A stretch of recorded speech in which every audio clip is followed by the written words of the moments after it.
Good afternoon. My name is Salma Yusufovich, and today I will be addressing the treacherous effect of global climate change.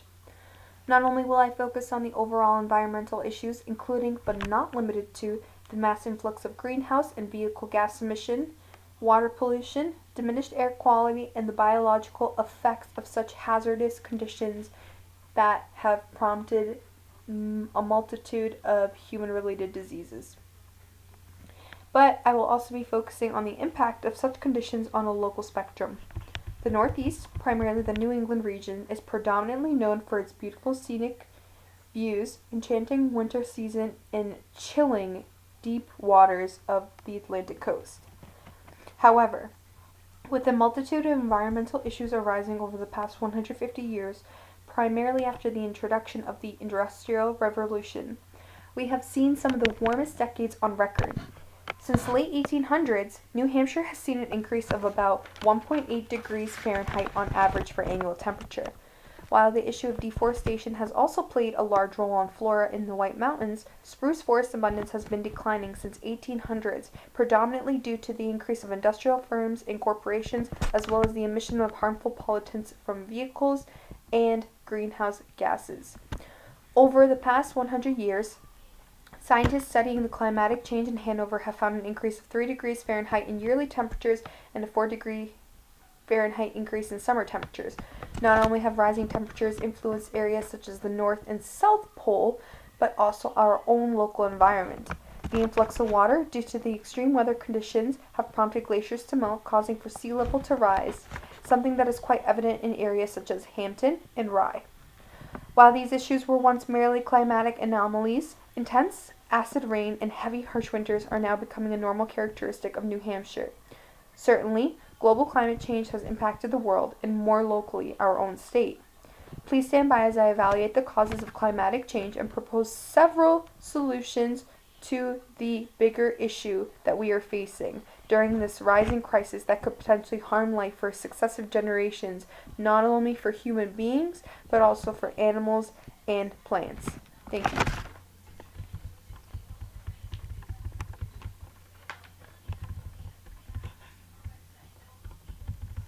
So, what exactly is climate change?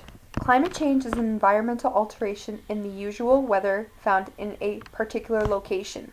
This could be a change in how much rain a place usually gets in a year, or it could be a change in the place's usual temperature for a month, a season, or the annual rise in temperature. Climate change is also a change in the Earth's overall climate, something we have obviously seen to be a prominent issue. This could be a change in Earth's usual temperature, or it could be a change in where rain and snow usually fall on Earth. Over the past year, we have seen a massive change in climate in places in the Middle East and Africa, where the Sahara Desert had seen snow fall in December.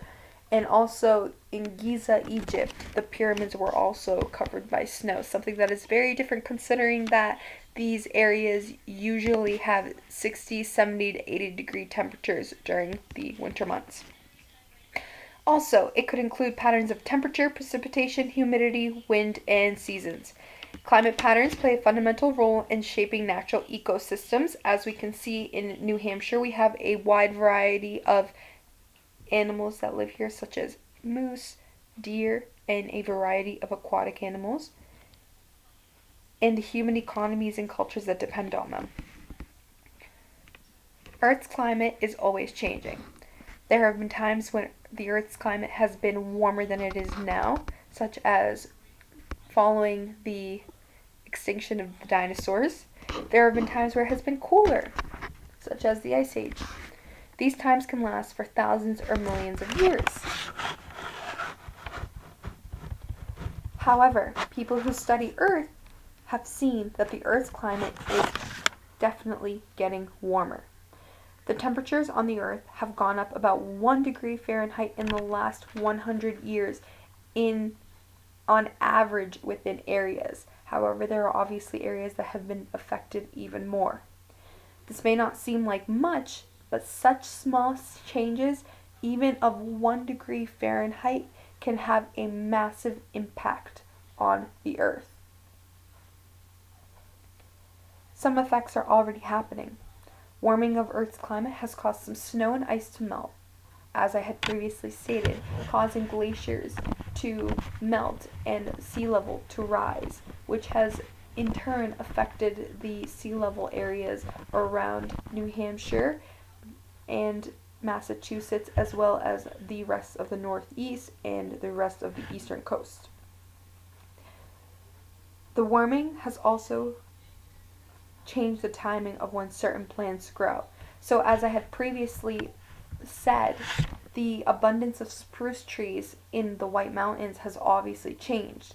Although the White Mountains are much farther away from the ocean, the thing is, with the water cycle, with precipitation, evaporation, condensation continuously going, if the water from the oceans are continually evaporating into the atmosphere, condensing and forming into precipitation, obviously there's going to be either influxes of rain or droughts. Over the past summer, we here in New Hampshire had seen a massive increase in drought, where our local government of Manchester, New Hampshire, had even imposed a strict and critical emergency where people were not allowed to use their sprinklers any longer due to the decrease in water supply. Just by looking at all of the environmental factors that affect our globe, we can see how it has also impacted our local government and the areas surrounding Manchester, New Hampshire.